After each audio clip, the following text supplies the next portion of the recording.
সম্প্রতি রাজধানীর উত্তরায় সন্ত্রাসীদের এলোপাতাড়ি কোপের শিকার মেহেবুল হাসান ও মোসাম্মদ নাসরিন আক্তার ইপ্তির সম্পর্ক গণমাধ্যমে স্বামী স্ত্রী হিসেবে প্রকাশ করা হলেও মূলত তারা স্বামী স্ত্রী নয়। বুধবার 19 ফেব্রুয়ারি প্রকৃত স্ত্রী দাবি করে গণমাধ্যমে এমনটি জানিয়েছে এক নারী। এ বিষয়ে সাংবাদিকদের ওই নারী জানায়, উত্তরায় হামলা শিকার মেহেবুল হাসান আমার স্বামী। পাশে থাকা ওই নারীকে আমি চিনি না, তবে কিছুদিন ধরে বুঝেছি আমার স্বামী অন্য কারো সঙ্গে কথা বলে। ওই নারী আরো জানায়, কারা হামলা করেছে সেটা আমি জানি না, যেহেতু ওখানে আমি ছিলাম না সেহেতু ওই বিষয়ে আমার কিছু জানা নেই। আমার স্বামীর সঙ্গে কারো বিরোধের কথাও জানি না, কারণ তিনি আমার কাছে কোনো কিছুই শেয়ার করতেন না।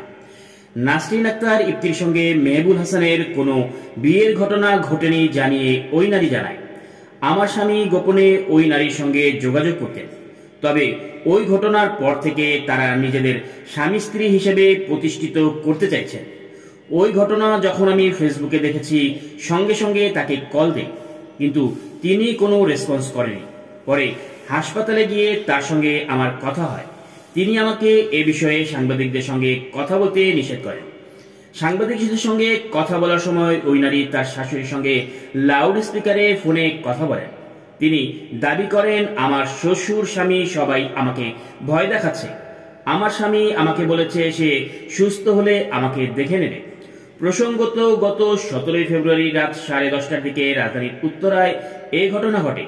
পরদিন সামাজিক যোগাযোগ মাধ্যমে ঘটনার একটি ভিডিও ছড়িয়ে পড়ে। হামলায় আহতরা হলেন মেহেবুল হাসান 36 ও মোসাম্মদ নাসরিন আক্তার ইপ্তি। তারা হাসপাতালে চিকিৎসাধীন। মেহেবুলের আঘাত গুরুতর হলেও শঙ্কামুক্ত। ওই দিন রাতেই ঘটনার বিষয়ে উত্তরা পশ্চিম থানার ভারপ্রাপ্ত কর্মকর্তা ওসি মোহাম্মদ হাফিজুর রহমান সাংবাদিকদের জানায়, মোটরসাইকেলে উচ্চ শব্দ করে দ্রুত গতিতে যাওয়ার সময় কিশোর গ্যাংয়ের সদস্যরা একটি শিশুকে চাপা দেওয়ার চেষ্টা করে। পাশ দিয়ে আরেকটি মোটরসাইকেলে যাওয়া দম্পতি তারা প্রতিবাদ করে। এরপর কিশোর গ্যাংয়ের সদস্যরা তাদের লোকবল ডেকে দম্পতির উপর রান্দা দিয়ে হামলা চালায়। তিনি জানায়, এই ঘটনায় ওই নারীর চিৎকারে স্থানীয় লোকজন এগিয়ে এলে মোহাম্মদ মোবারক হোসেন 25 ও রবি রায় 22 নামে কিশোর গ্যাংয়ের 2 সদস্য ঘটনাস্থল থেকে পালিয়ে যাওয়ার চেষ্টা করে। এক পর্যায়ে স্থানীয়রা 2 জনকে ধরে গণপিটুনি দিয়ে পুলিশের হাতে শপথ করে।